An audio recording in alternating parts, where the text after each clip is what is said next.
We're going to talk with Jana Mougin. Jana has done so much in bluegrass, including owning Dark Shadow Recording, a great record company she owns with her husband. So with us today, and to talk about a new single that she had is Jana Mougin. It's great to have you with us. Good morning, Al. So happy to be here. I had no idea all the things that you have accomplished in your life.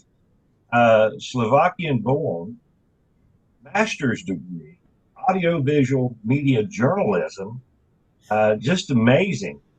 Give us a little idea about 1993 and learning about bluegrass for the first time.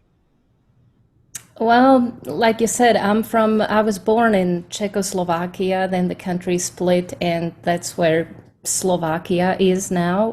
There's a Czech Republic and Slovakia. And believe it or not, bluegrass music is quite popular there. Of course, not like mainstream music. It's not like pop music, but a lot of people are involved, and in especially in Czech Republic, you will find a local band almost in every town or every city. So I started playing bluegrass, or I discovered bluegrass through my cousin who showed me a few chords on the guitar because my parents both loved music. My dad was a professional violin player, and he also worked in Slovak television as a director of documentaries, which were programs about music for mostly what he created. So I've been around classical music, but bluegrass music, that was something different that no one really in our family played before, except for my cousin who showed me a few chords and taught me really simple songs. Like, I was really thinking about this because I don't remember exactly what my first bluegrass song was, but it was probably song Jesse James, which is a 3-chord song, but with Czech lyrics, because there was a famous band called Greenhorns back then, who they popularized bluegrass music in Czech Republic, and they were really popular, and just they did these covers, but with their own lyrics. Most of all the country music hits and bluegrass. So that's how I discovered bluegrass. And maybe it was the whole genre is kind of tied with a lot of outdoor activities, just like here, but it's a little different back there. Of course, even this was, well, sad to say, but it was more than 30 years ago when this happened. So people just used to go hiking, and they many times they had kind of like weekend house, which was most of the time just a little cottage that they used to escape from the city. And that's where I learned the most songs, like out in the woods with friends who used to spend weekends in the woods and nature, and a lot of hiking, and just big bonfire, cooking on the fire and roasting things, and just good old weekend outside in the woods. Fantastic life. I've done that many times myself. Now, you met your husband, Steve, of course. Let me mention your website at janamougin.com.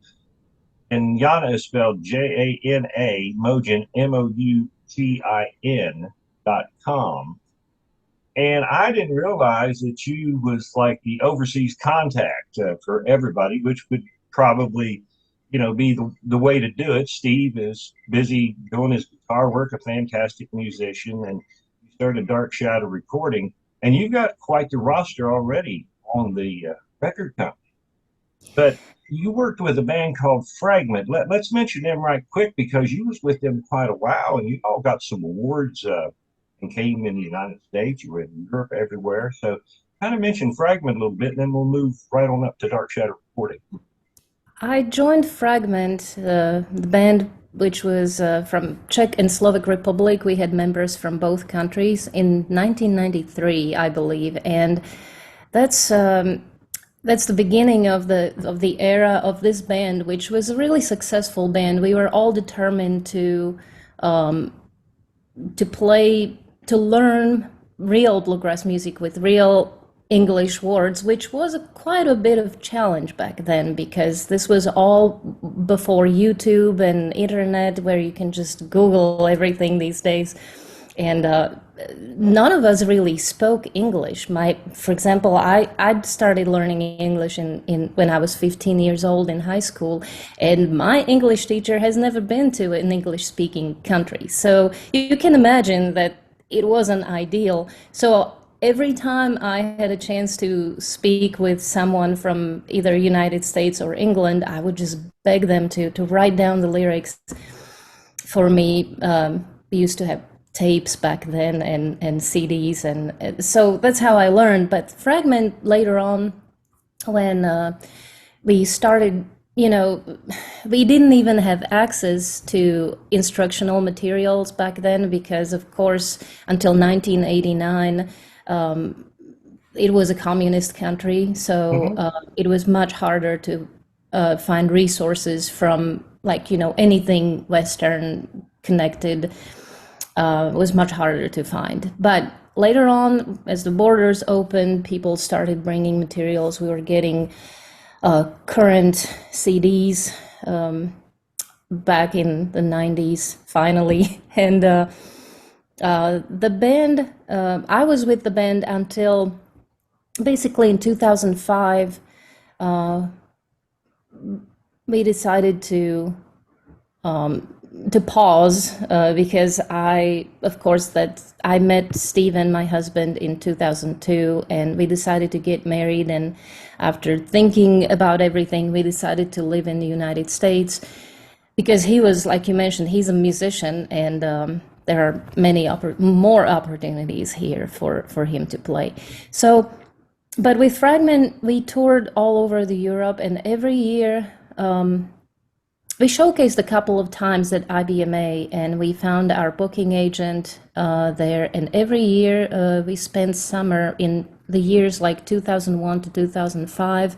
We would be here for 3 or 4 months in summer, and we toured all over. So I consider myself very lucky, because with just playing music, I got to see all the national parks and visit beautiful places. So it was a great part of my life. Well, glad to have you in the United States. Glad that you're part of Bluegrass, classically trained vocalist, like you had mentioned a while ago. I want to get that in there. The new single, well, it's not new, but it's been out, I don't know, a couple months, called If I Didn't Love You. I think that's a cover tune, if I remember correctly. Steve Wariner? Yes. And that's why we mentioned 90s. That's when I started listening to bluegrass music. Yeah. And we didn't have much back then on TV, but we had CMT. My friend, the dobro player from Fragment, had CMT on his TV, and we would always watch the videos, music videos. And Steve Wariner, he's a great guitar player, and he was one of my favorites, because somehow it was closer to bluegrass music, or maybe I just made it up. But I thought when I heard this song, later on when I discovered this song, I thought it would make a great bluegrass song. So that's why we did it. It certainly did. I want you to mention the heavy hitters that's on this track, but once again, we're talking with Jana Mougin. Her website, janamougin.com, owner of Dark Shadow Recording. She is a Dark Shadow Recording artist as well. Quite the roster. You got some heavy hitter group in that roster, and just glad to have you on the program today here on the Big Al Sandy Radio Show International. So go right ahead. Oh, I just wanted to mention that we've been doing it for a while, like the whole record label. Stephen started this record label in 2009 when he released instructional CD for people to learn how to sing tenor and baritone vocals. And he realized, like, I need to have a record label if I want to release these 2 CDs, and that's how it all started. And then we had our good friend Becky Boller wanted to record an album, and Stephen was seeing a lot of his friends signing with record labels, but the deals were not really ideal for the musician, and he just wanted to help because first of all, we are both musicians, and he wanted to have a really friendly record label that offers the artist good conditions and care, and we will always be small. We will never, our plan is always to work from the ground, like we build something from the very beginning. Everything is recorded here at Dark Shadow by Stephen, so that's why our roster is kind of limited. We've grown it as much as we could, but right now, even though we are always on the lookout for bands, we are to full capacity right now with his busy touring life. So this is a long story, but we've been building it year by year, and just the past few years, we finally accomplished what we really wanted, to have 3 or 4 albums per year, but it's all original, created here, produced by Stephen, and it's been a great journey. It has been a great journey and one to follow. After I found you, I just think it's fantastic. Glad to be a part of what I do as far as media, Dark Shadow Recording, the other record companies, but quality material that you all release out. So we'll look forward to, I hope, getting some more from Jana Mougin herself. Now, we mentioned the single "If I Didn't Love You," and we're running out of time. So if you could kind of talk about that track, and I know everybody can pick it up on social media all over the world, no doubt about that. But kind of give us the heavy hitter musicians on the track, and is it going to be part of an album that's going to be coming up? I'm just taking a guess on that.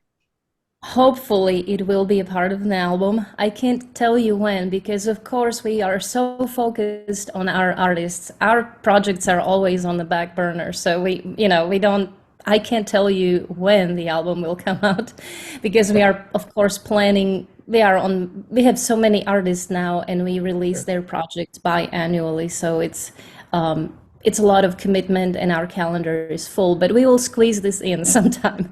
There will be more singles before the album comes out. I can promise you that, hopefully.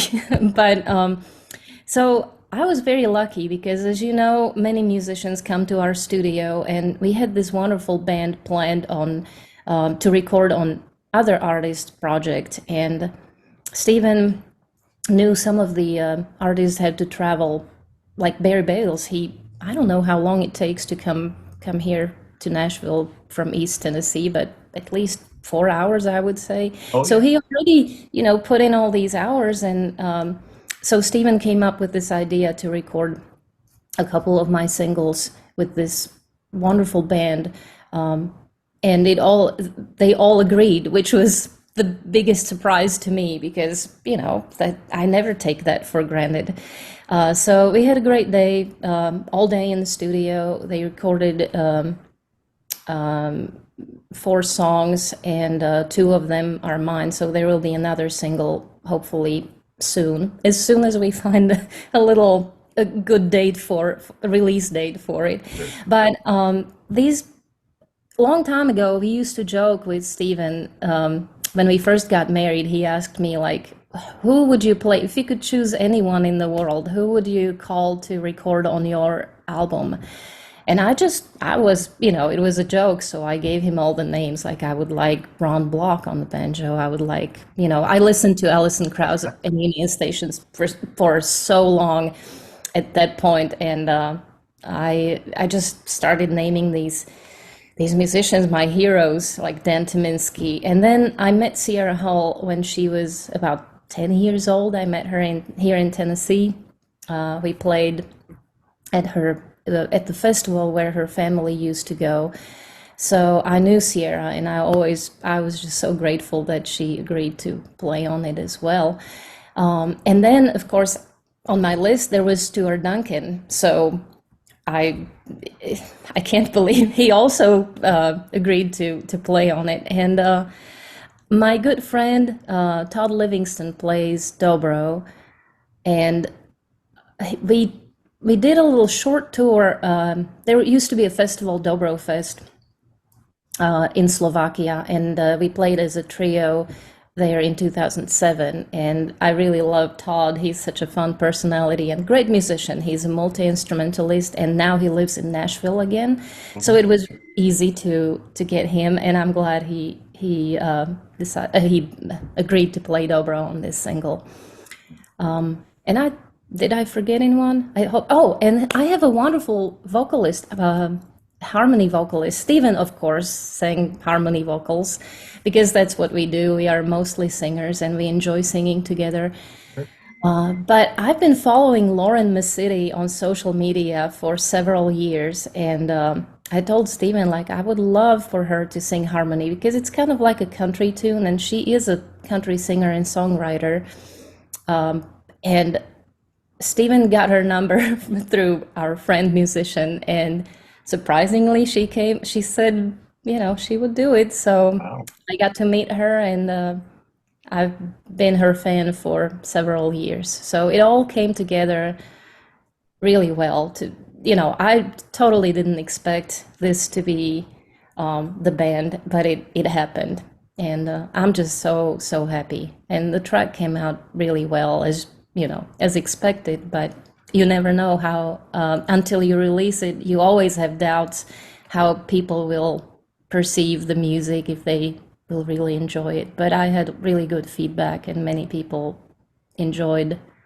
This is something that I've never released music under my own name. So now I'm, I'm pretty old, but I Wait a decided. minute. What do you mean you're 30? Oh my gosh, I was traveling the world in 1993 when you were 15 years old. Well, Would you want to talk about old? like some people start releasing their music, in their, like when they are teenagers, but Yeah.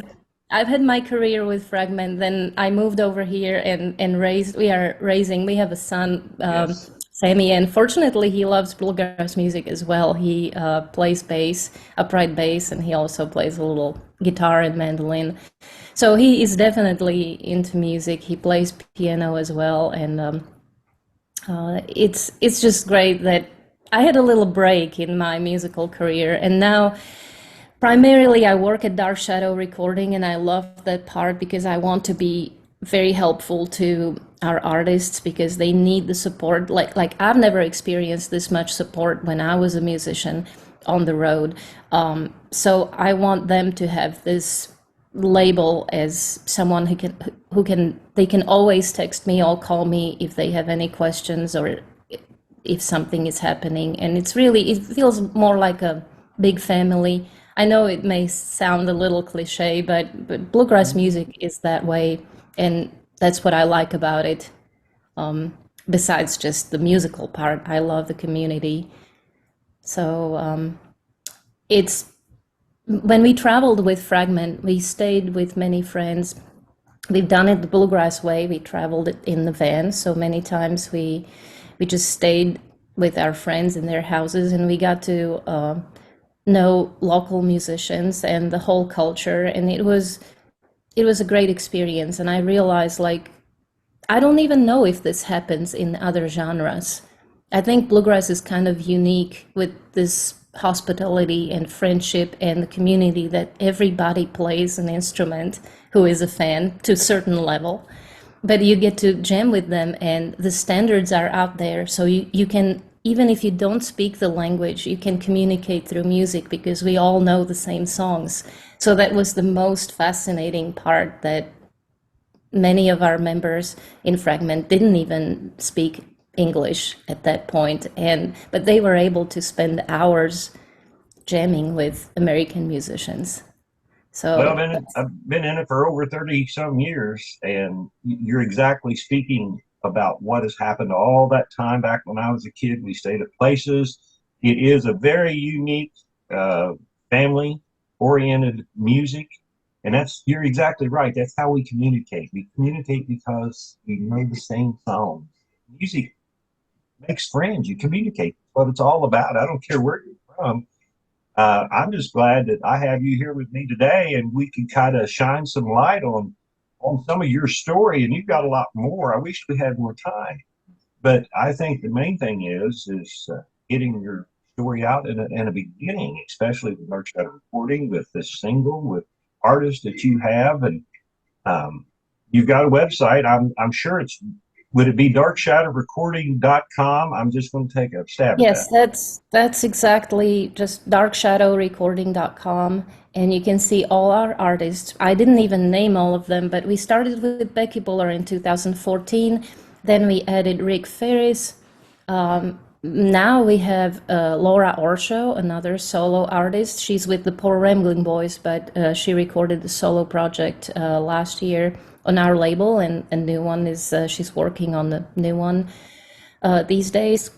And then we signed up 3 bands last year, with Stillhouse Junkies, Henhouse Prowlers, and Full Chord. And Henhouse Prowlers album is coming out next month, so we are really excited. Their first album on our label, even though the band has been around for probably 18 years now. They've never been on the label. They've been doing this on their own and had a very successful career also as Bluegrass ambassadors. So I immediately clicked with them because they traveled internationally and learned a lot of things about Bluegrass music in different countries, not just in Europe.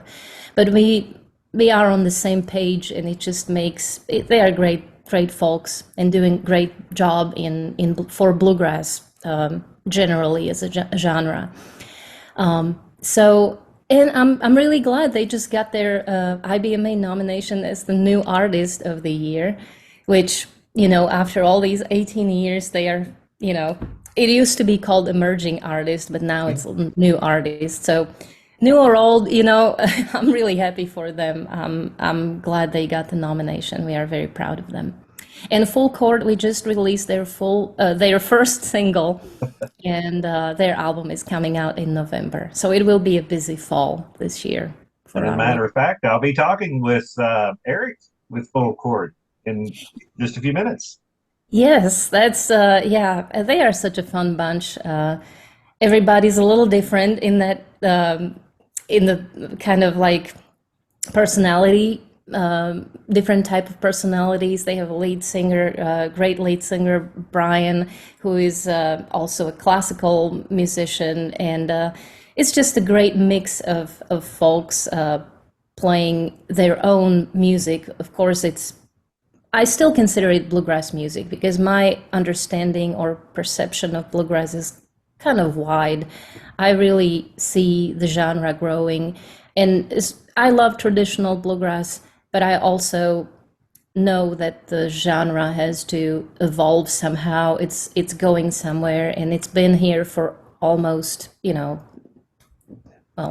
years, almost 100 years, I would say, soon. So, it's a long time, so it's changing. And I'm glad to hear, I really enjoy bands kind of making their own kind of style, as long as they follow the basic rules, and Exactly.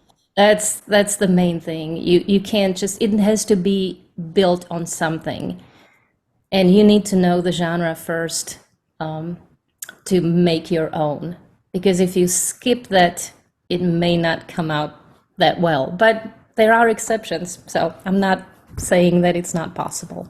Well, that's why I have a long range of artists on the radio show to introduce new music and things. I think the artists need to be let them be artists. That's what it is when you're Vincent Van Gogh painted a picture. Let these artists paint their own picture, and man, it's just fantastic, fantastic stuff that's going on. I'm glad to be a part of it. I'm glad I can adapt to it. As old as I am, well, I'm not that old, but anyway. Listen, I want to mention this now before we finish up. It's JanaMougin.com, Jana, JanaMougin.com, DarkShadowRecording.com, which her and her husband Steve own. The new single, If I Didn't Love You, which you can get anywhere you want to get around the world. But Jana Mougin, it has just been a very interesting conversation talking with you today. I certainly want to thank you. Any last words before we finish up, young lady? Thank you so much for having me, for this opportunity to talk about my music, and of course, all about our bluegrass artists at Dark Shadow Recording. We appreciate it, and thank you for all you do for bluegrass. I know DJs are mostly volunteers, and they do it because they love the genre and they are very passionate about it. Mostly they are musicians as well. So I'm grateful that we have people like you in bluegrass music that put in so much time in listening to new music and making shows for our listeners, to introduce them to new artists and the new music. So thank you so much. Well, you're very welcome. And thank you for supplying me and us with all that great music. I wouldn't be able to do it without you, plus being able to visit with you for a while and get the information out there. But once again, that's JanaMougin.com. With us today on Country Music News International, Jana Mougin.